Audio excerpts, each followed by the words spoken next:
Hello friends, எல்லாருக்கும் வணக்கம். நீங்க பார்த்துட்டு இருக்க சக்சஸ் பாயிண்ட் ஆஃப் வியூ. இன்னைக்கு நம்ம என்ன பார்க்க போறோம் அப்படின்னா, ஏரோநாட்டிக்கல் டெவலப்மெண்ட் ஏஜென்சி, அதாவது அடான்னு சொல்லுவாங்க, அதுல இருந்து வேகன்சிஸ் வந்து ரிலீஸ் பண்ணிருக்காங்க.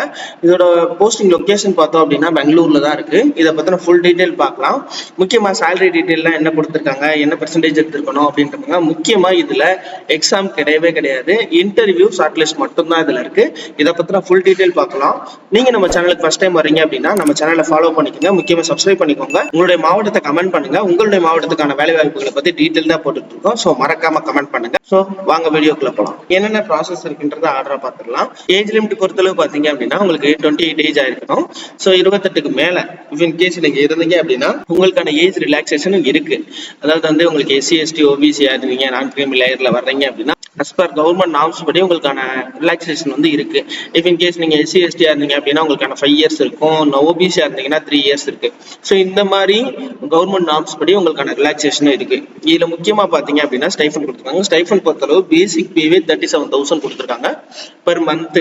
இது இல்லாம பிளஸ் ஹச்ஆர்ஏ பெர் ரூல்ஸ் கொடுக்குறாங்க. ஸோ இது ரெண்டு சேர்த்தீங்கன்னா மேக்ஸிமம் வந்து ஒரு 40 above கிட்ட கிடைக்கும். இது என்ன கவர்மெண்ட் ஜாப் இல்லையா, டெண்டர் பேஸ்டா அப்படின்னு கேட்டீங்க அப்படின்னா இதை பத்தின ஃபுல் டீடைல் நான் சொல்றேன். இதுல டென்யூர் பாத்தீங்க அப்படின்னா 2 இயர்ஸ் கொடுத்துட்டாங்க. அதே மாதிரி 1 இயருக்கு ஒரு தடவை வந்து உங்களுடைய பெர்ஃபார்மன்ஸ் ஓரியன்டா அதை வந்து செக் பண்ணுவாங்க. ரிவ்யூ கமிட்டி வச்சு அதுபடி நடக்கும். ஆனா நீங்க வந்து நார்மலா உள்ள போயிட்டாலே உங்களோட பெர்ஃபார்மன்ஸ்க்கு ஏற்ற மாதிரி ட்ரைனிங் எல்லாமே கொடுக்க ஆரம்பிச்சாங்க. இன்னொரு முக்கியமா பாத்தீங்க அப்படின்னா இந்த 2 இயர்ல இருந்து எக்ஸ்டெண்டட் ஃபர்தர் 2 இயர்ஸ், அதாவது நீங்க 2 இயர்ஸ் முடிச்ச பின்னாடி உங்களுக்கான 2 இயர்ஸ் வந்து எக்ஸ்டெண்டும் பண்ணுவாங்க அப்படின்ற மாதிரி சொல்றாங்க. சோ இதுல 4 வருஷத்துக்கான ஸ்டைஃபன் கொடுக்குறாங்க. மந்த்லி 37,000 வந்து பேசிக் பேவே கொடுக்குறாங்க. இது இல்லாம உங்களுக்கு எக்ஸ்டெண்ட் ஆகுறதுக்கான வாய்ப்பு இருக்கு உங்களோட பெர்ஃபார்மன்ஸை பொறுத்து. ஸோ நீங்க தான் உள்ள போனோன்னே உங்களோட பெர்ஃபார்மன்ஸ் வச்சு உங்களோட வேலையை வந்து இன்க்ரீஸ் பண்றதுக்கான வாய்ப்பு இருக்கு. தென் வந்து இதோட சிஜிபிஏ, அதாவது நீங்க வந்து இன்டர்வியூ வச்சு ஷார்ட் லிஸ்ட் பண்றாங்கன்னு சொல்லியிருந்தோம்ல, ஃபர்ஸ்ட் நீங்க செலக்ட் ஆகிறதுக்கு என்ன அப்படின்னா உங்களோட சிஜிபிஏ வச்சுதான் இதை வந்து பர்சன்டேஜ் கால்குலேட் பண்ணுவாங்க. இதுக்கு ஒரு ஃபார்முலா இருக்குன்ற மாதிரி சொல்லியிருக்காங்க. அவங்க சொல்லியிருக்க மாதிரி 3 விஷயத்தை சொல்லியிருக்காங்க. ஒன்னு 4 பாயிண்ட் சொல்லியிருக்காங்க, இன்னொன்னு வந்து 8 பாயிண்ட் ஸ்கேல் சொல்லியிருக்காங்க, இன்னொன்று வந்து 10 பாயிண்ட் ஸ்கேல் சொல்லியிருக்காங்க.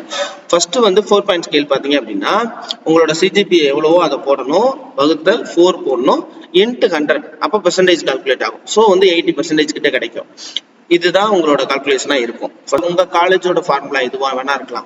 அவங்க 4 பாயிண்ட் ஸ்கேலோட ஃபார்முலா வச்சிருந்தாங்க அப்படின்னா இப்போ நீங்க 3.2 சிஜிபிஏ எடுத்திருக்கீங்க அப்படின்னா 80% உங்களுக்கு கிடைக்கும்.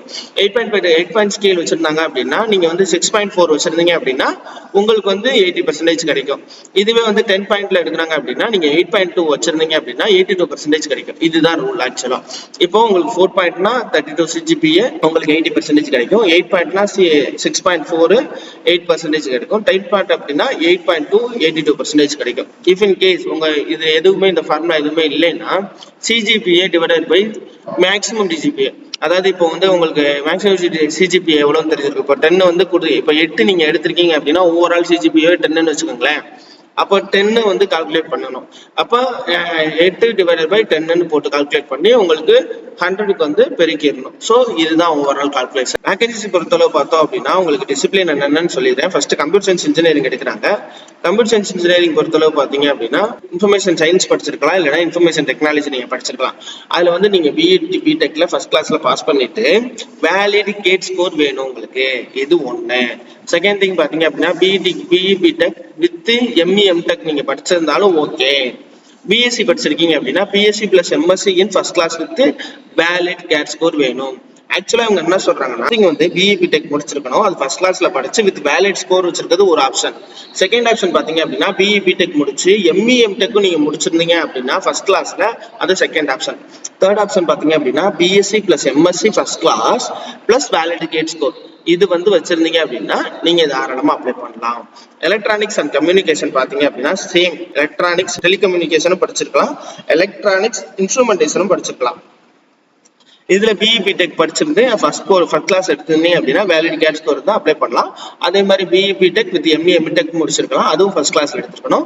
இஃப் இன் கேஸ் நீங்க படிக்கிறீங்க பிஎஸ்சி எம்எஸ்சி படிச்சிருந்தீங்க அப்படின்னா அதுலயும் வேலிட் கேட் ஸ்கோர் வேணும். ஏரோநாட்டிக்கல் இன்ஜினியரிங் கேட்கறாங்க, அதுல ஏரோஸ்பேஸ் நீங்க படிச்சிருக்கலாம். அதுல பாத்தீங்க அப்படின்னா BE BTech first class same தான். அதே மாதிரி பிஇ பிடெக் எம்இ எம்டெக் முடிச்சிருந்தீங்கன்னாலும் ரெண்டாவது ஆப்ஷன் நீங்க யூஸ் பண்ணிக்கலாம். எலக்ட்ரிக்கல் அண்ட் எலக்ட்ரானிக்ஸ் இன்ஜினியரிங் பாத்தீங்க அப்படின்னா எலக்ட்ரிக்கல் எலக்ட்ரானிக்ஸ் இன்ஜினியரிங் முடிச்சிருக்கலாம், இல்ல இன்ஸ்ட்ருமெண்டேஷன் ஆஃப் பவர் எலக்ட்ரானிக்ஸ் முடிச்சிருக்கலாம். பிஇ பிடெக் சேம் தான், வேலிட் கேட் ஸ்கோர் வேணும். BE BTech with ME MTech முடிச்சிருந்தாலும் உங்களுக்கு இதுதான். மெக்கானிக்கல் இன்ஜினியரிங் பொறுத்தளவுக்கு பார்த்தோம் அப்படின்னா நீங்க ப்ரொடக்ஷன் படிச்சிருக்கலாம், இல்லைன்னா இண்டஸ்ட்ரியல் ப்ரொடக்ஷன் படிச்சிருக்கலாம். Same BE BTech first class with GATE score கிடைச்சிருக்கணும். அதே மாதிரி பிஇ பிடெக் எம்இ எம்டெக் நீங்க முடிச்சிருந்தாலும் நீங்க ஃபர்ஸ்ட் கிளாஸ்ல இருந்தீங்கன்னா டைரக்ட் அப்ளை பண்ணலாம். மெட்டலாலஜி பாத்தீங்க அப்படின்னா மெட்டீரியல் சயின்ஸ் படிச்சிருக்கணும். பிஇ பிடெக் ஃபர்ஸ்ட் கிளாஸ்ல நீங்க முடிச்சிருக்கணும் வித் வேலிட் கேட் ஸ்கோரோட, இல்ல அப்படின்னா BE BTech with ME MTech முடிச்சிருக்கணும் ஃபர்ஸ்ட் கிளாஸ்ல. சிவில் இன்ஜினியரிங் அதே மாதிரி ஸ்ட்ரக்சரல் படிச்சிருக்கணும். இது வந்து உங்களுக்கு பாத்தீங்க அப்படின்னா பிஇ பிடெக் முடிச்சிருக்கணும், வேலிட் கேட் ஸ்கோர் கேட்டிருக்காங்க. அதே மாதிரி BE BTech with ME MTech both first class படிச்சிருக்கணும்ன்ற மாதிரி சொல்றாங்க. ஸோ இது எல்லாமே சேம் ஃபார்மெட்லாம் வருது, நீங்க இதை மட்டும் கொஞ்சம் செக் பண்ணிக்கலாம், அவ்வளவுதான். கம்ப்யூட்டர் சயின்ஸ் பொறுத்தளவு பாத்தீங்க அப்படின்னா 15 வேகன்சிஸ் எடுக்கிறாங்க. எலக்ட்ரானிக்ஸ் அண்ட் கம்யூனிகேஷன்ல வந்து 20 வேகன்சிஸ் எடுக்கிறாங்க. ஏரோநாட்டிக்கலுக்கு 10 வேகன்சிஸ் எடுக்கிறாங்க. எலக்ட்ரிக்கல் அண்ட் எலக்ட்ரானிக்ஸ் பாத்தீங்க அப்படின்னா 20 வேகன்சிஸ் எடுக்கிறாங்க. மெக்கானிக்கல் இன்ஜினியரிங்க்கு 43 வேகன்சிஸ் எடுக்கிறாங்க. மெட்டராலஜி அதாவது மெட்டீரியல் இன்ஜினியரிங் பாத்தீங்க அப்படின்னா ஒரு வேகன்சி எடுக்கிறாங்க. சிவில் இன்ஜினியரிங்க்கு 2 வேகன்சிஸ் எடுக்கிறாங்க. இதுதான் ஓவரால் உங்களோட வேகன்சிஸ் லிஸ்ட். ஸோ நீங்க தாராளமா அப்ளை பண்ணலாம். இதோட அப்ளிகேஷன் விண்டோ ஓப்பன்ல இருக்க டேட் பாத்தீங்க அப்படின்னா 24th ஆகஸ்ட்ல இருக்கு. அதாவது இப்போ லாஸ்ட் 24ல இருந்து நெக்ஸ்ட் 2nd செப்டம்பர் 2ஆம் தேதி வரையும் உங்களுக்கு அப்ளிகேஷன் விண்டோ ஓப்பன்ல தான் இருக்கும். நீங்க தாராளமா அப்ளை பண்ணலாம். நீங்க தாராளமா அப்ளை பண்ணுங்க. உங்க ஸ்கில்ல கத்துக்கோங்க. உங்க ஸ்கில்ல கத்துக்கிட்டீங்க அப்படின்னா அதுக்கேற்ற வேலை வாய்ப்புகள் தானா வரும். எக்ஸ்பீரியன்ஸ் சர்டிபிகேட் வேணும், எக்ஸ்பீரியன்ஸ் மெயினா வேணும். ஸோ அடுத்தடுத்து உங்களுக்கான ஸ்கோப்பும் கெரியர் க்ரோத்தும் கண்டிப்பா இருக்கும். ஸோ டெஃபினட்டா அப்ளை பண்ணுங்க. இதை பத்தின மோர் டீடைல் வேணும்னா நம்ம சேனல்ல கமெண்ட் செக்ஷன்ல கமெண்ட் பண்ணுங்க, நான் டெஃபினட்டா எக்ஸ்பிளைன் பண்றேன். இஃப் இன் கேஸ் ஏதாவது டவுட் இருந்துச்சுனாலும் சொல்லுங்க, அதை பத்தின டெடிகேட் வீடியோ கூட நம்ம டீடைல்டா மேக் பண்ணி போடலாம். உங்களோட வென்யூ பாத்தீங்க அப்படின்னா ஷார்ட் லிஸ்ட் பண்ண கேண்டிடேட்ஸ் மட்டும் உங்களோட வென்யூ பாத்தீங்க அப்படின்னா உங்களுக்கு மெயில் அனுப்புவேன்னு சொல்லியிருக்காங்க. அது எங்கனால இருக்கும். முக்கியமா இதெல்லாம் வந்து உங்களோட எலிஜிபிலிட்டி கிரைட்டீரியா பத்தி சொல்லியிருக்காங்க. ஸோ இதை நீங்க பாத்துக்கோங்க. இஃப் இன் கேஸ் இதுல ஏதாவது டவுட் இருந்தா டெஃபினட்டா கமெண்ட் பண்ணுங்க. முக்கியமா இந்த சேனலை சப்ஸ்கிரைப் பண்ணி வச்சுக்கோங்க. இதே மாதிரி கண்டென்ட் வந்து நிறைய வந்துட்டே இருக்கும். உங்க ஃப்ரெண்ட்ஸ் அண்ட் ஃபேமிலிக்கு ஷேர் பண்ணுங்க. இந்த வீடியோ பிடிச்சிருந்துச்சுன்னா லைக் பண்ணிக்கோங்க. தேங்க்யூ.